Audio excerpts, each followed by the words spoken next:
I come from a little piece of heaven called Nicaragua. It's a beautiful country filled with beautiful people, palm trees, oceans on both sides, volcanoes and lakes. Nicaragua, it's a country that's known for a lot of beautiful things, but it's also a country that's known for civil unrest, political unrest, wars, civil wars. I came here to the U.S. as an immigrant back when I was a child. My father had been here already since a year prior to me coming up here. He was living in New York City. He had every job that you can mention, did construction, he was a waiter, he fixed cars. He worked very hard for about a year and a half to get his family up here. About a year later, we received the news that he had enough money to get us up there, and we hopped on a plane and landed in Mexico City. From Mexico City, I remember being a kid, it was like 16 of us.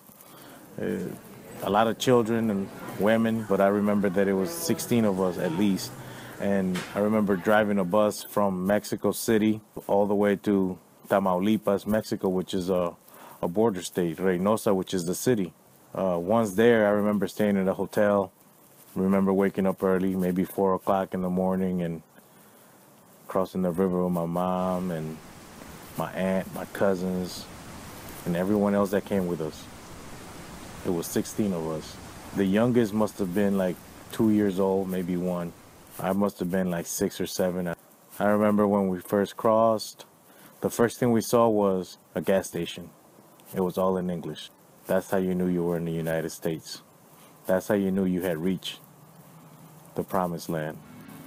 Coming up here was difficult as a child. The culture shock, the language, the race, how you were viewed by others, how you were viewed by your own kind. It was something that, as a child, any child should not be exposed to, but I was. We're talking early 80s. We lived in Miami, Florida. My mom worked at a factory job. My dad worked at driving a construction concrete truck. And we made ends meet. And I lived in Miami till I was 15. The economy went bad. My dad couldn't get a job.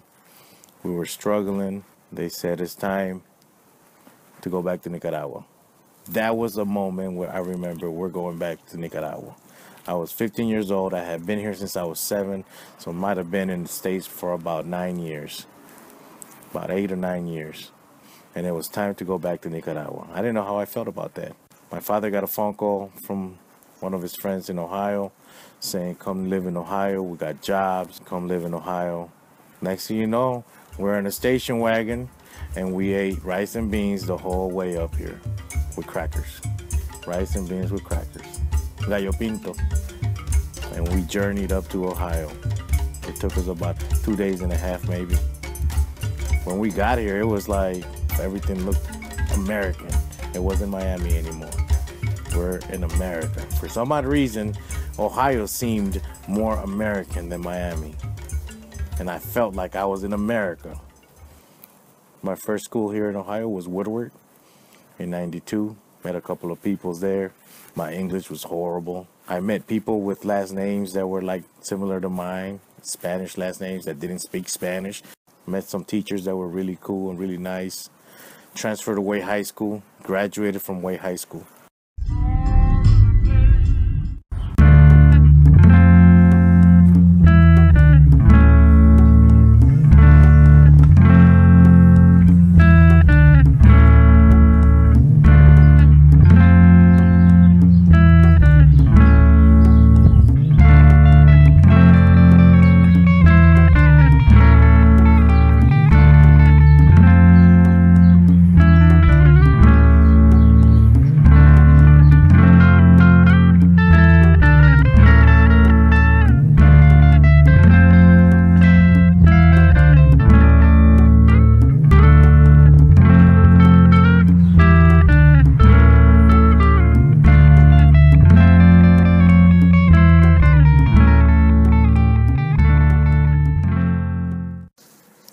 The day started off with like any other day.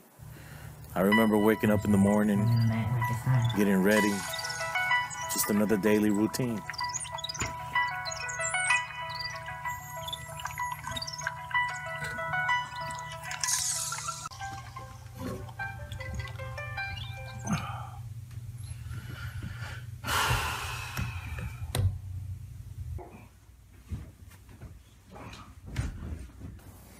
I had talked to my mother about seeing her for my birthday, and we were very excited about doing that.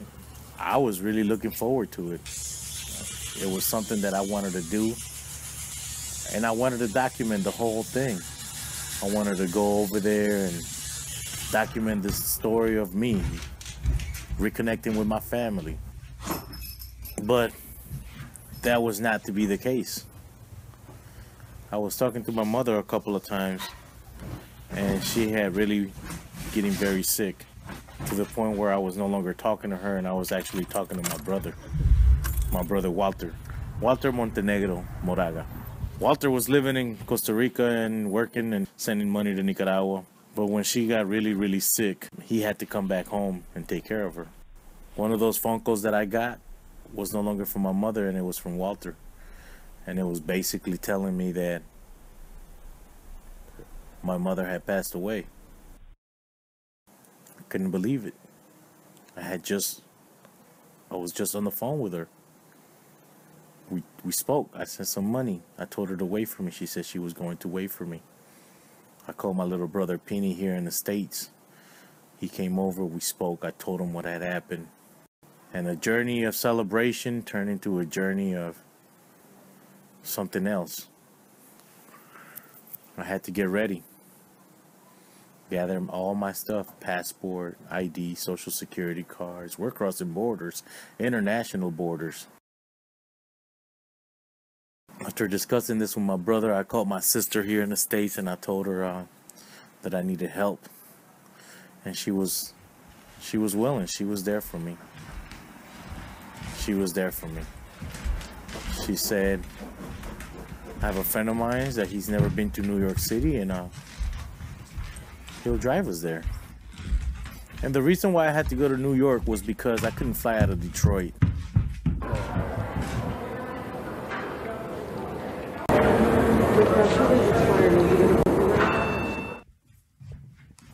My passport had been expired, and it would take a lot of paperwork to get it overnight. It was just impossible.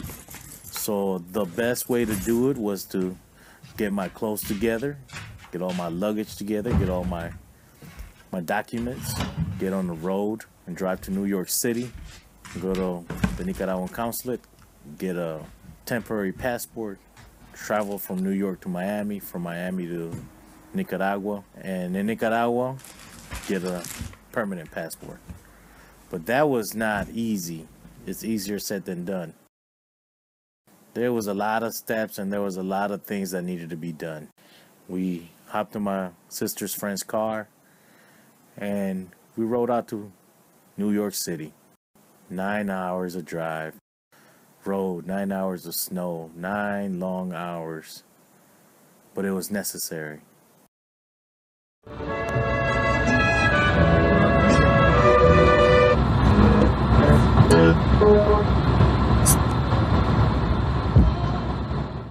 It's necessary to do these things. And while I was driving, all I kept thinking was, what's gonna happen when I get there? What am I really doing? And am I ready for this? I'm the oldest of both families, and everybody looks at the oldest for all the answers. And the oldest doesn't look at nobody because he's the oldest. And you always have to have that face, the face of, I got it all figured out, but you really don't know what you're doing. I got to New York, I called my cousin up, and once again, family. She said, sure thing, cousin, you can come stay with us.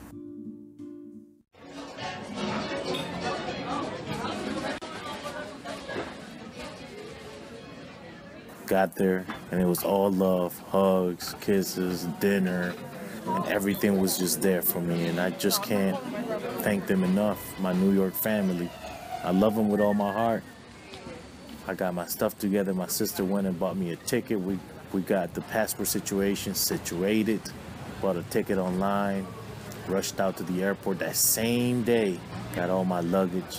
I said goodbye to my sister. I said goodbye to all my cousins over there from New York.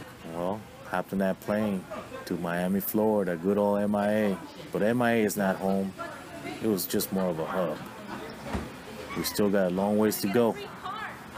And all I can think of is getting to Miami and walking down that airport, and you can just smell the heat. You can just smell it. But you're only one step closer to the motherland. And I just remember being there, looking at all the airplanes, looking up at the ceilings in the airport, looking at how majestic things are here in the U.S., looking at how much we take things for granted here. And that's not how things are over there. Over there is real. Everything is real. And thinking, I'm one step closer to home. I'm one step closer to burying my mother.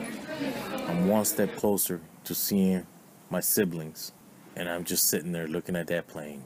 And then I'm inside the plane, and it gets more realer. And thus, my homecoming begins. I'm coming home, Mother. I'm coming home.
Man, I'm home.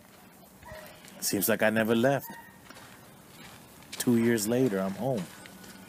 But I'm not here to travel and have fun and have a blast and go to a resort. I'm here to bury my mother. The cemetery, they're not like the cemeteries here in the U.S. The cemeteries, they seem a little more real. There's more emotion in them. Every rose, every leaf, every flower that's placed on these graves, they seem to have more passion. Even the poorest of graves, with just a tire rod on it in the shape of a cross, it means so much. And it's not that the people in my country love each other more than the people here in the U.S. love each other. It's just a whole different world. It's just a whole different way of doing things and showing love. And we buried my mother, came back home, and I remember looking at the walls and looking at the pictures, and I'm saying, this is my family. That's me. That's my sister. That's my brothers. That's my mother. That's the father of her 2 little youngest kids. This was her house. The people in the neighborhood, they know her. She lived here for over 20 years. And I'm the one son that no one's ever seen. And they're staring, and the little kids are pointing. They don't know who I am. What is this guy doing here? And I'm constantly answering the question. I'm her oldest. I'm Martha's oldest son, Francisco. And I come from the States.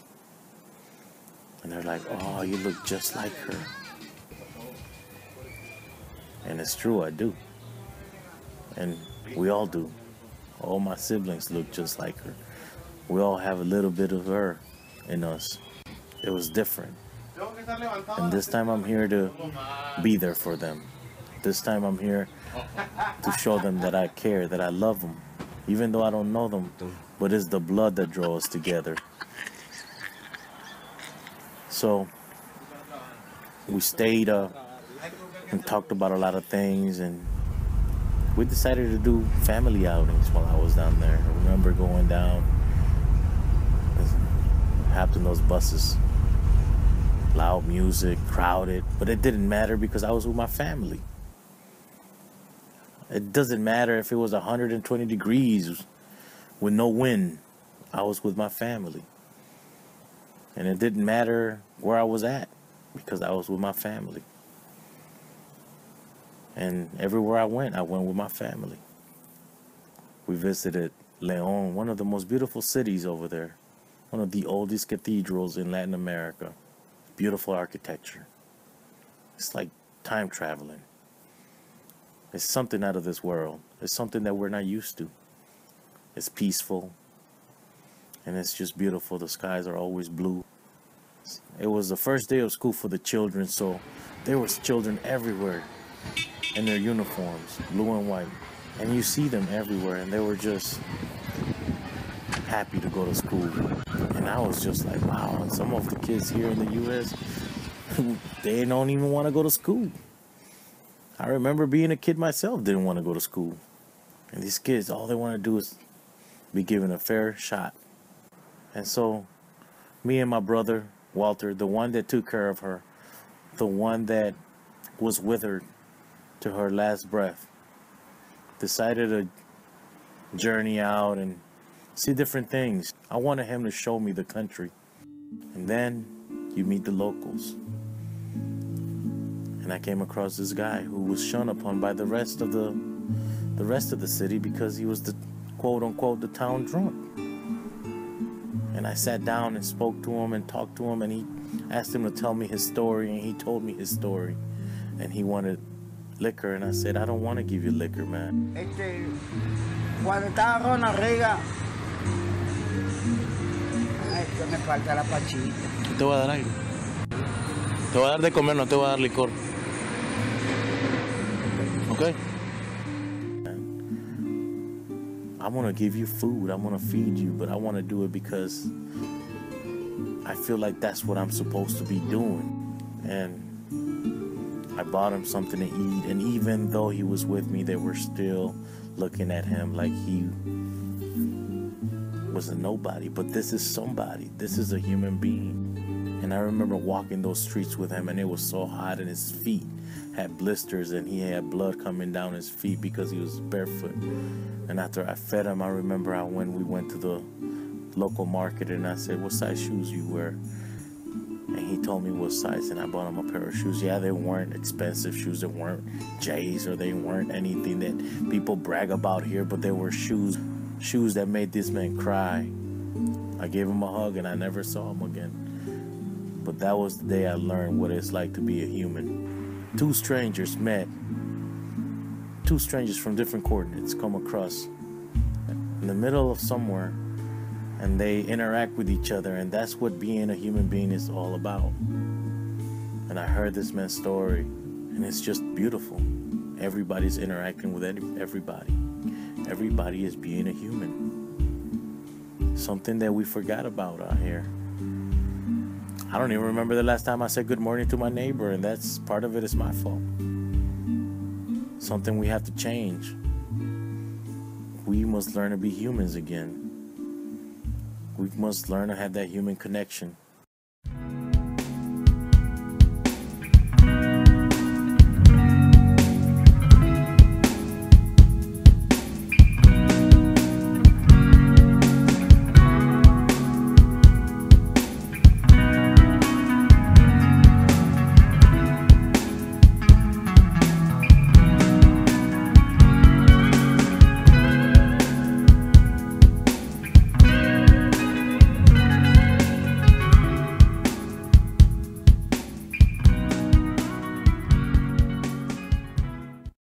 I mean, it's in the Bible.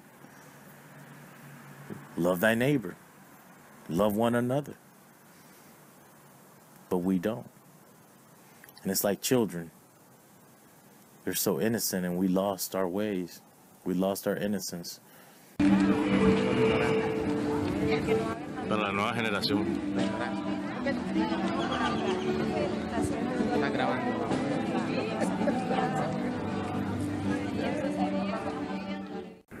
one of the modes of transportations in Nicaragua, it's the buses. And no, they're not these fancy buses with air conditioner, or they're not even nothing like the buses we have here in Toledo, Ohio. The public transportation buses. These are buses that people from Nicaragua buy from the United States of America. Yes, we are traveling in children buses in Nicaragua. Yes, that is right. They get souped up to meet the needs of the people over there. You'll have an old lady that will jump in the bus with a chicken. You'll have an old man that will carry like 20 bags filled with clothes. So these buses are designed to be able to carry these things, or to cater to these clients. The buses are pretty much public school buses that are no longer used here because of fiscal, whatever public school systems in whatever city. So they usually have to get rid of the old buses to use up the money for that fiscal year and buy new buses. So what they do is they auction these buses in these places, and you'll have people from Latin America come. You'll have people from Latin America come up to these auctions and buy these buses. And well, that's how we ended up with these buses in Nicaragua. And so what you see in some of my travels is me traveling in school buses, which is not the most comfortable way to travel, but I tell you what, it gets you from point A to point B.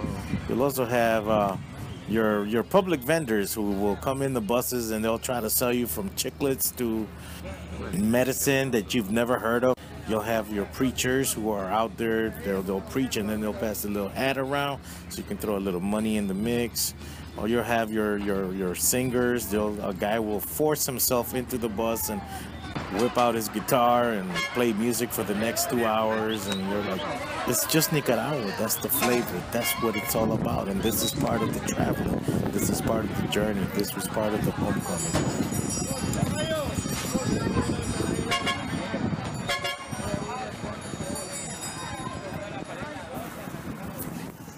One of the things that I always found interesting to me is it's the way of life here in the United States. And don't get me wrong, I am not dogging the system that we have here going on, because guess what? It works for me. It works for you. But to ignore other systems, or to say that this system is better than other systems without having even experienced other systems, it's pretty much irresponsible. Not all Nicaragua, it's primitive. There's a lot of modern stuff going on over there. They get the same movies we get over here. They think they don't get over there, they get over there. The only difference is they may have subtitles in Spanish, but it's all the same. One of the words that I've always liked, and I learned from some of the courses I took at the University of Toledo, is globalization. And there's the ability to transcend borders and bring cultures together. So one of those is pop culture. Music, you hear hip-hop, same music we hear here, they hear it over there. But sometimes you have to go to the most rural places to see what life is really about. And one of the places where my mother was from is a very rural area. I mean, you have to go to use the internet. You have to you go to an internet cafe, and you have to pay some money, and because there's barely any places that have Wi-Fi. But just going back to living a comfortable life. Well, it's not comfortable over there. You gotta do your own dishes, and you gotta wash your own clothes. It doesn't mean you're a caveman. It just means people do things. Don't get me wrong. I wouldn't want to wash dishes and wash my own clothes and do all the things that they do over there. I'm not going to shy away from it. I'm not going to say I'm too good to do it. So yeah, I did that. I washed my own clothes. My own drawers, my own shorts, t-shirts. Put a little music on. You do what you got to do. And you know what? It's good. It's good exercise. I feel like I lost maybe a couple of ounces. It's always good to go back to basics. It's always good to go back to basics. It's always good to remind yourself that, if something was to happen, I can still survive because I can still do things on my own. I don't really need to depend too much on machines or computers or whatnot. Now, do I want to do things on my own all the time? No. But if it goes down to that, I can always do that. I can always do that.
One of the most beautiful things about the city of León, like I stated before, is it's that León. It's located in Nicaragua, which I said previously. It's a little piece of heaven in Central America. León is it's a city known for being one of the oldest cities in Latin America.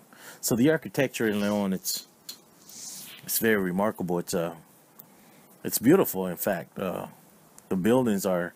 Some of those buildings were built in 1641. I mean, they'll even have the encryption on them, and it's like, it's amazing how these buildings have withstood the test of time. Who knows how many hurricanes and volcanoes have erupted and earthquakes, and who knows how many things have happened in that area. But when I look at these buildings and they're just sitting there, it just amazes me that, these buildings in León have withstood a lot of earthquakes and hurricanes and whatever else comes at them. One of the greatest buildings in there is La Catedral de León, which is the cathedral in León. La Catedral La Concepción, and that's the name of the cathedral in Spanish. It is very beautiful. I mean, you see paintings there from the 1800s, from the 1600s, original oil paintings from artists from Europe, Spain, Italy, and it is one of the most beautiful buildings I have ever seen. And I've seen some beautiful buildings. I've been to New York City, I've been to Chicago, I've been to Mexico, I've been to Canada. I've seen beautiful buildings, and I'm not saying that this is the best beautiful building that I've ever seen, but I'm saying this building it's amazing, it's awesome. So I went upstairs, and they had this little narrow tunnels that you had to go up through, and we made it all the way to the top. And when we went to the top, we looked outside on the rooftop, and it's all white, and it's like walking on a cloud. I mean, it's heavenly. I don't know if they did that on purpose or not, but it's beautiful. And in the background, far, far away, if you focus, you can see these what looks like pyramids, but they're not pyramids, they're volcanoes. These are natural things. These are not man-made things. Volcanoes are natural, but they're so perfect. They're so triangular in shape, but it's like a perfect triangle that it's amazing how that happened. I don't know. We don't have skyscrapers in Nicaragua. We don't have skyscrapers, but we have things that scrape the skies, and these are volcanoes. They're huge, they're massive, and you can spot a volcano from anywhere in Nicaragua. No matter where you're at, you will see one. And you just have to look far enough and you'll see a volcano, and it's just beautiful. These are like massive titans just watching over the land. It's beautiful. The cathedral itself, it's a compliment to this volcano. They put these they put this this thing on the rooftop, this white thing on the rooftop to keep it cool. So me and my brother were able to walk on the rooftop barefooted. And at first I thought I was gonna burn my feet because it must have been like 110 degrees out there that day. But that material that they have there, it's actually to cool the rooftop, and you can walk barefooted, and the actual rooftop was actually cool in temperature. They have these two massive giants holding these bells, and they're called titans. Those guys were called titans, and they just look amazing. The whole situation there was amazing. That cathedral, I mean, I can't stop talking about it and bragging about it, because the thing is just beautiful. And I advise anybody that loves to travel, if they ever go to Nicaragua, to go visit Leon and go to that cathedral, and it'll blow your mind. It's just a beautiful thing what they got going on there. Well, we were up in the rooftop. We went up to the second level of the rooftop, and I remember we were overlooking, we were looking at the horizon, and like I said, you can see the volcanoes, and it's just beautiful. But then I came across a part of the rooftop where my brother pointed, and he said, "Do you see that over there?" And I said, "What that building?" And he said, "Yeah, that building right there. That's where our mother died. That's the hospital she was in. And that's where we came and picked her up from, her body." That was very I didn't even know what hospital my mother had passed away in up until that point. That's amazing that my brother knew these things. He basically took over the family while I'm the oldest, and traditionally the oldest person is the one that's supposed to do these things. But since I wasn't there, he took it upon himself to be that guy. And so, the best thing that I could do at that point is try to spend some time with him and show him some love, and letting him know that, what you did was remarkable and commendable. And I just want to be able to take you out and, get you something to eat and show you things. And that was my way. Me traveling with him was my way of thanking him. Me traveling with him was my way of letting him know that I was appreciative of what he had done. It wasn't an easy task, but he did it.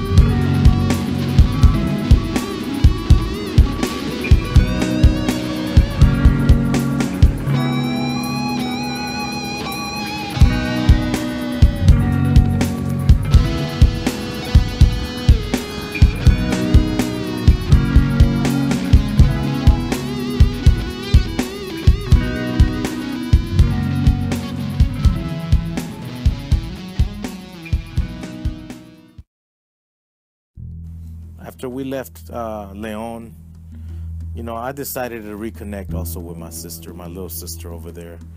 I've always had issues with that. It's just the way I was raised.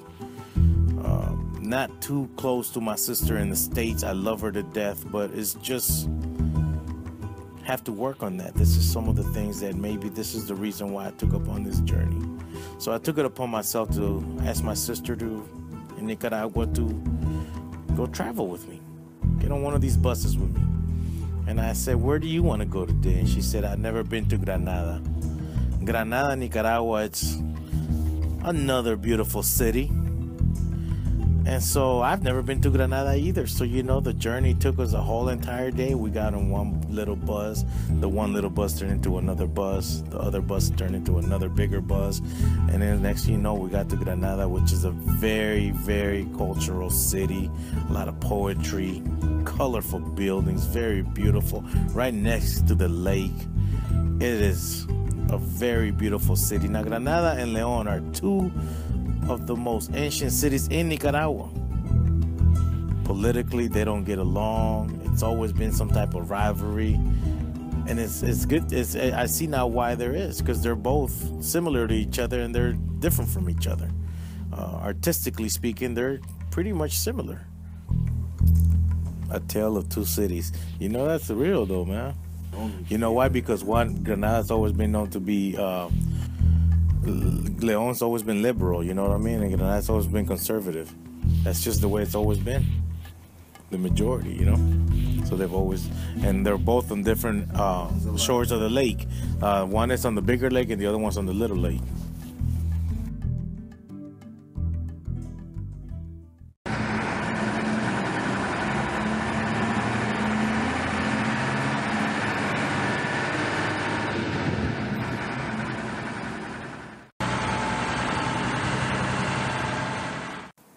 One of my last trips that I wanted to make was to go to the beach. So I asked my brother, Walter, the one that took care of my mom's, I said, hey man, you ever been to the beach? He says, I never been to the beach. I said, man, I'm going to take you to a nice place. San Juan del Sur, Nicaragua, Centroamérica. San Juan del Sur is just a beautiful beach. It's like being in Rio or something. You have mountains on both sides of the bay, and you have hotels. Yes, it's not as glamorous. No, it's not, but it's beautiful. You have this little statue. Well, it's not little, but it looks little from far away, of Jesus, just protecting Nicaragua from whatever could come at her. And you have all these boats just sitting on the shoreline, and people are just sitting there laid back, enjoying a beer or whatnot, enjoying the scenery, just having fun. And so I took him there, and he was like, wow. And I asked him, I said, well, you know why I brought you here? And he was like, nah. I said, I brought you here because I wanted you to know that I appreciate everything that you did for my mom. Bathing her, changing her, washing her. To the last minute you were there, and I wasn't able to be there. And I told him that I appreciated all that. And even though I didn't know her like that, how he knew her, I felt like what he did was something very special. And as we walked down the shoreline, and we talked about life, I wanted to make sure that he knew that I knew that what he had done was something very special, and it meant a lot to me. And that morning we talked about everything. We talked about everything that we two brothers could possibly talk about. We talked about life, relationships, brotherly love, the future, plans. And it was a beautiful thing. It was a beautiful thing to be able to connect with another family member on that level. It was a beautiful thing to show love and let people know that, you know what, you're loved, you're appreciated. We forget sometimes to do that. We take everything for granted. And sometimes we don't even say thank you. Most of the time, we don't even show it. And so the least I could do is take my brother out to the beach, take him out to the ocean, have him look at the waves, look at the sky, look at the mountains. Just have him enjoy that fresh air. And something I'll never forget. Something that I'll never forget. But the journey is not over. The homecoming is not over. There's going to be a continuation to this. I will come back to Nicaragua. It's something that it's in my blood. I will come back to Nicaragua. And San Juan, I will always come back to San Juan del Sur.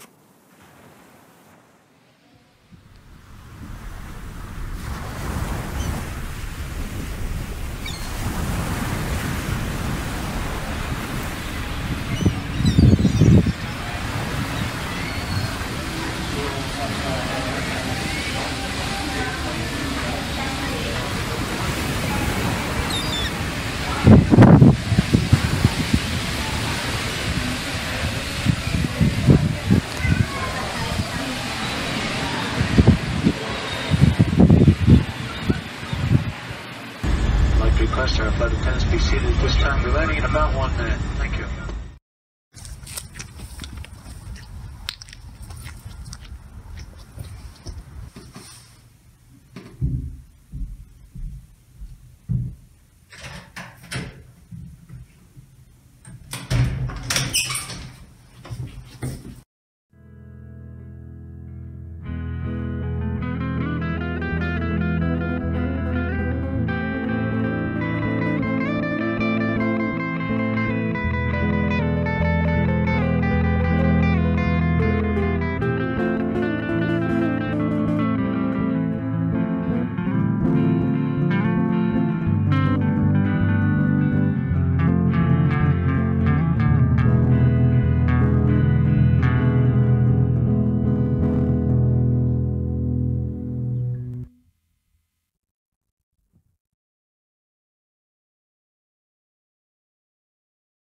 My trip, my homecoming was over. It was time to hop on that plane and get back home, back to Ohio. Because they say the heart of it all, I say that's where the heart is. Back home, back where my family is. You see, I have many families. I have family in Nicaragua, family in New York, family in Ohio, family in Florida. And what would be without family? Family is like a portrait. It's like a finished portrait. It's like all the pieces come together when they need to come together. And then you see it. Then you see it. In the beginning, when you're young, you don't see it. Things don't make sense. But as you get older, the pieces of the portrait come together. And then you see everything. And then you admired it. And you look at it and you say, this is what it's all about. There's a sense of tranquility. There's a sense of peace. When you experience what I've experienced, it all makes sense all of a sudden. You wake up in the morning and you take your time. You enjoy the simplest things in life. The morning sunshine, coffee. Your daily routine is not so robotic or so hectic anymore. You get up, you take a deep breath, you stretch, you look out the window, you hear the birds chirping, and it may sound fake, but it's not. It's real. It's how I feel. And if it wasn't for everything that I've been through this year, it wouldn't have got me here. I wouldn't be as appreciative. I wouldn't be as spiritual. And so another day, and it's another day to do the same thing that I've been doing for almost 10 years, getting up, brushing my teeth, drinking my coffee, getting ready, going to work, But there's one different this time. I realized this time that this daily routine is different because now I appreciate things. It's not the hectic daily routine, it's the appreciative Francisco doing his daily routine. Francisco who appreciates nature, Francisco who appreciates family. And everything just becomes better. Everything just becomes a lot better. It makes more sense. You're all of a sudden you're more relaxed. You're more in tune with nature.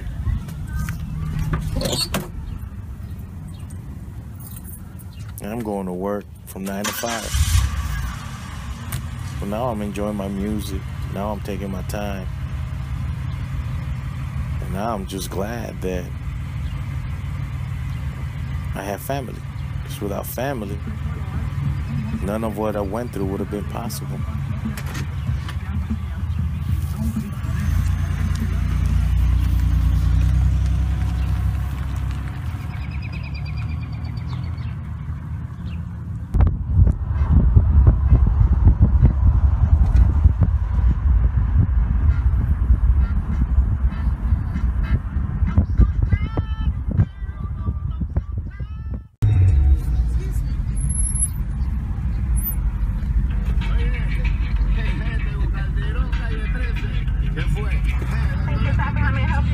Can I get a large vanilla iced coffee, please? Tengo 400 carros, 400 motoras, un caballo que vuela 100 millas por hora. Tengo Yes, ma'am. todas las emisoras para lavar el dinero. Thank you. 30 lavadoras, yo consigo lo que sea. Oye,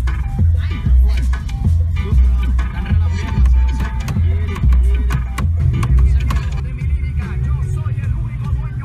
Dicen que lo mío puede ser, pues con mi leche yo te peño. Thanks a lot, man. Appreciate it.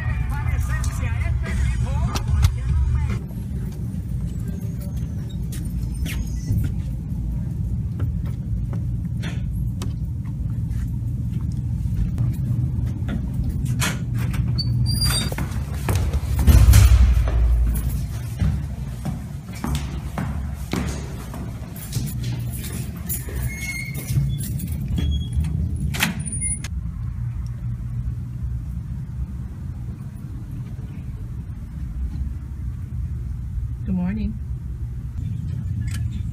Good morning. Good morning.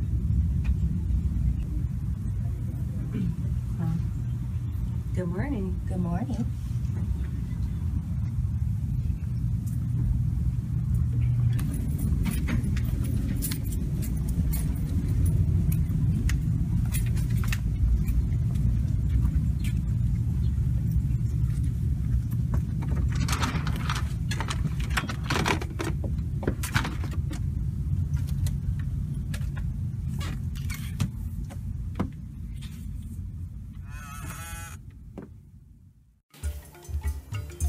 I look at my family and I see the future.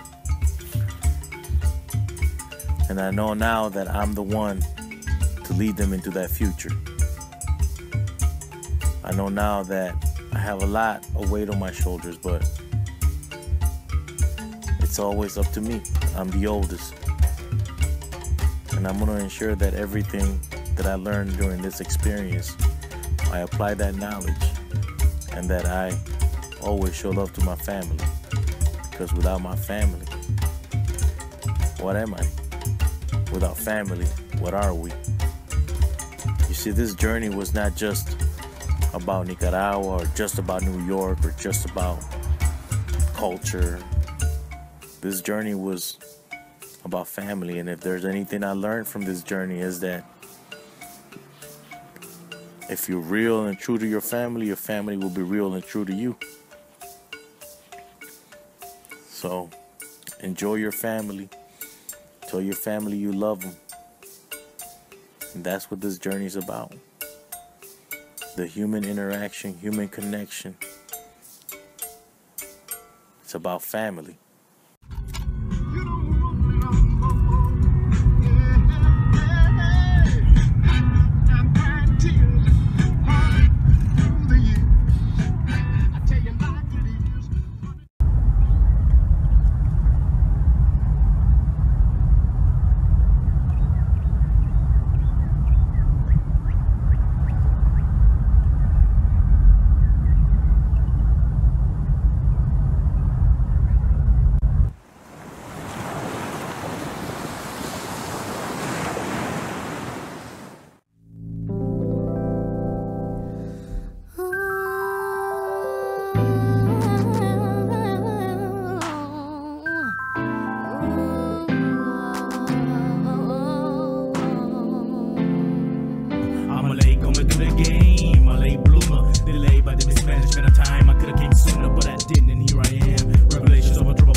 sus come mi